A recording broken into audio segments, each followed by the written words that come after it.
What is going on? Your girl, I'm back. I'm kind of, I want to say nervous to talk about this topic, but you know how you don't really want to kind of unravel things that were already tied up and put away. So today we're going to be talking about being single again after a long-term relationship. Definitely going to be talking about self-love and then the goals for 2023. So self-love is this whole cliche, you know, what does self-love look like? It's bubble baths and, you know, perfume and chocolates. So yes, it's that, right? That's the fun stuff. But self-love it's a whole lot that goes with that. So let's kind of step back a little. I became single after an 8-year relationship and engagement. Basically, I got into a relationship really young. And so let me rewind, right? I got into a relationship when I was 16 years old. 16. And I didn't leave that relationship until I was 20, for real, 23, right? The last time I had, you know, any contact with that person in that relationship was 2013. I was 23 years old, and it was a on again, off again, toxic, young, teenage type of relationship, right? So, let's see. Yeah, teenage relationship. It was toxic as fuck. He was a cheating ass nigga. Yeah, all that. So we were just young and we were kids, whatever, right? So then I went through this whole, you know, getting an apartment, my first apartment at 22, winds up moving in back with my mom at 23, went to a new job, started to stack my money because I'm like, yeah, no, I'm not doing this. We're gonna get this bread, we're gonna get a new place, right? Cool. So I meet the guy that I just got out of a relationship with at the new location. So I legit got out of a relationship 17, 18, 19, 20, 21, 22, 23. On and off, 7-year relationship. I go into a job and I meet my ex-fiance, and you know, right from the beginning it was just like, oh, you know, he's cool, she's cool, we want to hit it off. And I'm just like, bro, I just came out of a whole situation, you know. And so I legit met him in November. Stopped talking to my ex in October, met him in November 2013. By December, we were hanging out, we're just friends, we're cool, no sexual contact, no nothing, like legit friends. And by January, we started talking. By February, we were dating. And so 2014, I get into another relationship.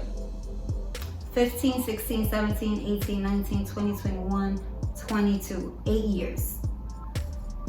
8 years, an engagement. What I will say about that relationship is that it was just a whole bunch of growing pains. When you're young, when you're a young 20-something-year-old, first of all, like, you're still learning yourself. You're still learning how to love yourself. You're still even learning what love looks like for yourself.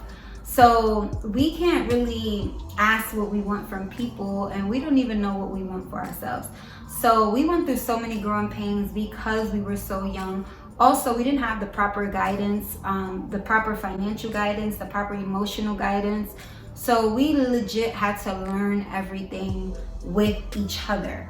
Like, and so it's like a bittersweet situation, because it's like, I've learned so much. I've learned things that I want, things that I don't want, things that I require, things that I don't tolerate, and I'm sure he has as well. We went to therapy together. It was the first guy I ever lived with, the first guy I ever did therapy with, and it was so much that I've learned from that relationship, right? So I can say for sure what I've learned from that relationship on my end I feel, if there's any young girls watching this, I feel that you should not live with a man in your early 20s. Like, I definitely do not think that you should live with a man in your early 20s. I feel personally, I had to bring you guys a little bit closer because my phone was about to die. So I feel personally that a young person should not be living with a man. A young woman should not be living with a man. I feel like you need to live alone. You need to live alone. You need to explore your own personal space. You need to have, and this is for men and women, honestly. I feel like the sirens in New York is like blowing mine. Always when I make videos, always. Like, are they really serious? I feel like there's never sirens, but when I make a video, it's always sirens. Okay, so I definitely feel that both young men and young women need to live alone in their early 20s. They need to have their own habitat so that they know what they like, what they don't like. They can have their own space. You can have your own space to yourself without the interruption of a partner, without having to compromise. Like, when you're in a relationship, you have to compromise. What is going on outside, bro? You know how stuff just passed and keep it going? Like, what's the problem? Anyway, I hope everybody's okay. So I feel like when you're young, you absolutely need to know yourself, know your space, like know what your boundaries are also, right? Because I will tell you no lie, I'm from the Bronx. I'm from New York. Everybody probably knows that already. New York is a real jungle. The Bronx is a real jungle. I know, social media and the media in general, they make it seem like, oh, New York is the place to be. It's the hustle and bustle. Yeah, I'm a natural born hustler, but like, we hustle because we have to, not because we want to. We hustle because this is the most expensive city probably in the world to live in, the most difficult city to live in, to find apartments and all of these good things. So I say most of us was getting into relationships, not just relationships, but moving in with each other for financial stability, honestly. Because even making good money, and me and my ex-fiance, we both made great money. When we were together, we were making bank. Like, being in the service industry, that's another thing.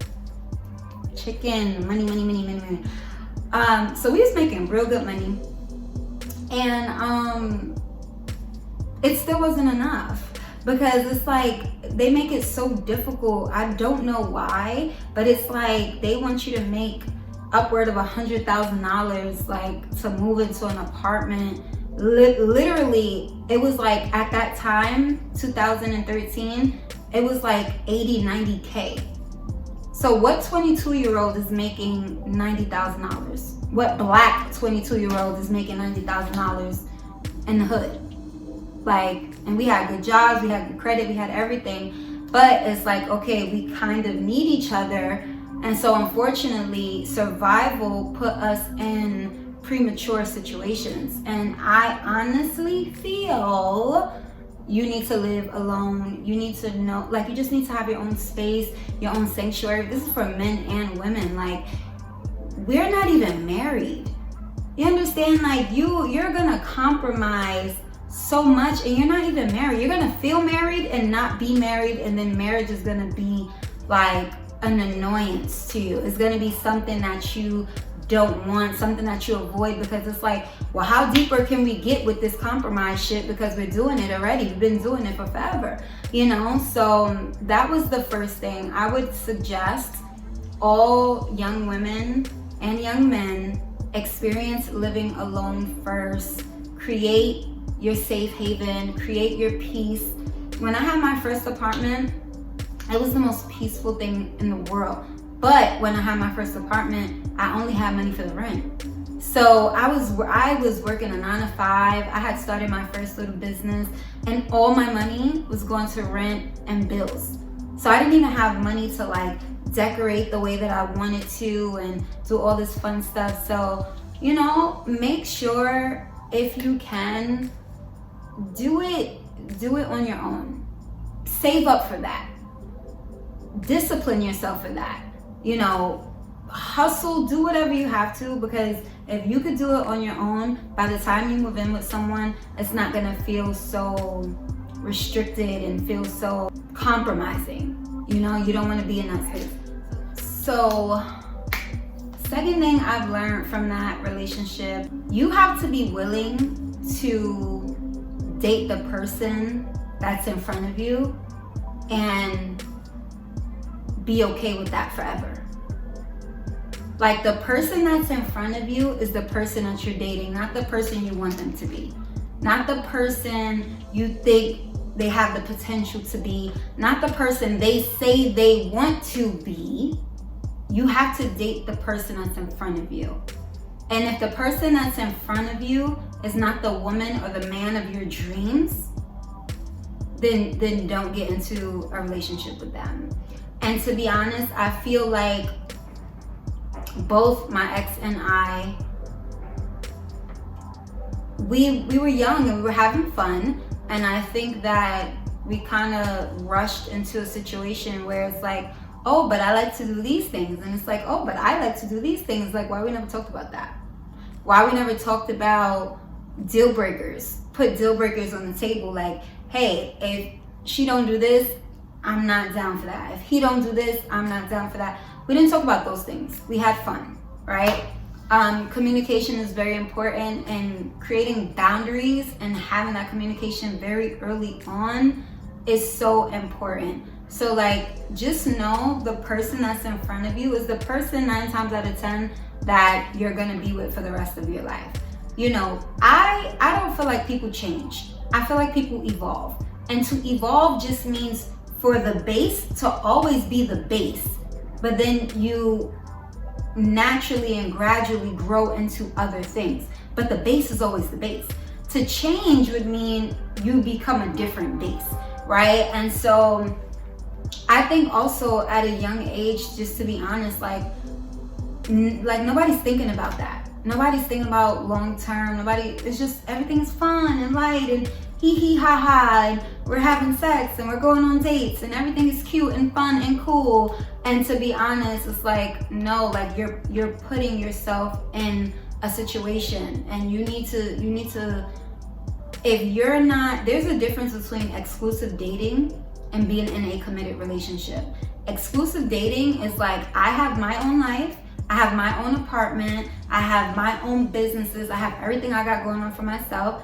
Same thing with the man. He has everything he has going on with himself, but you guys only agree to date each other and don't date anyone else.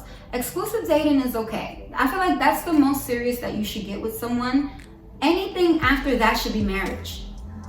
Because I don't want to go from exclusive dating to then moving in with you and we're pretending to be married and we're not. You know, and that's just my personal opinion. So I say, to be honest, like, if you're young, keep your freedom for as long as you can. There's gonna be so much time that you're gonna have to spend as a wife. There's gonna be so much time that you're gonna have to spend as a mom. Like, and it's not about being single and in the street. It's just about like understanding like there's power and independence when you're growing who you are as a person. Then once you become evolved as a person individually, then you can go into an interdependent relationship where another evolved person, a man, he's healed himself, he's working on himself, he has his jobs, he has his apartment, you have your jobs, you have your apartment, and then y'all come together, and then y'all become interdependent. Because anything before that is just codependency. And you know, I've spoken in my last video about this, I've spoken to my ex-fiance about this. Like, we were absolutely codependent on each other, emotionally, financially, physically. Like, it was just, but it's like, what else did we expect, you know? So there were a lot of lessons that I've learned. Everything is always bittersweet. You always, when you spend that much time with someone, and when you think you're gonna marry someone, and when you think you're gonna have children with someone, and just life, it just doesn't work out that way. At at the end of the day, I feel like another major lesson that I've learned is just to choose myself more, choose my happiness more, choose my peace more. And to be honest, I wasn't. Like, I was bending myself. You know, I still, you know, I'm an Aries, so I still put my foot down as much as I can. But when there wasn't any change, it was just like, okay, I just have to accept this. And you don't. You really don't. At the end of the day, your boundaries matter. How you feel matters. How the man feels matters. Like, we have to get to a place in relationships where we respect ourselves enough to validate our own feelings and validate our own boundaries. Like, no one has to say, oh yeah, you can do that boundary, or you can, you know, no, this is, my boundaries are for me, not for you. You know, you get the choice to go or stay like that, but my boundary is my boundary. So boundaries is so important in relationships. And I feel like this video is all over the place, but hopefully I could chop it up. So yeah, so basically that's what I've learned. Have your own place. Don't get into no serious relationships when you're in your 20s. Have boundaries, stick to them. Don't jump into situations you're not ready for. And just always follow your gut. I feel like my ex-fiance, like, he's a great person, but I feel like we weren't evolved people. And I feel like I can speak for myself. I tried to fix him, I tried to fix myself, I tried to fix the relationship, and that's not the job of a partner. A partner is supposed to be building on top of a foundation, not creating the foundation. The foundation should already be set individually. And so if it's not even set individually, you don't even have anything to come together. So those were just really big lessons. And then obviously I was in my 20s, so you know, all the girlies that's like over 30, if you know, you know. All the girlies that's under 30 and in their 20s and probably going through this, choose yourself. Definitely choose yourself, because you're going to be miserable if you don't.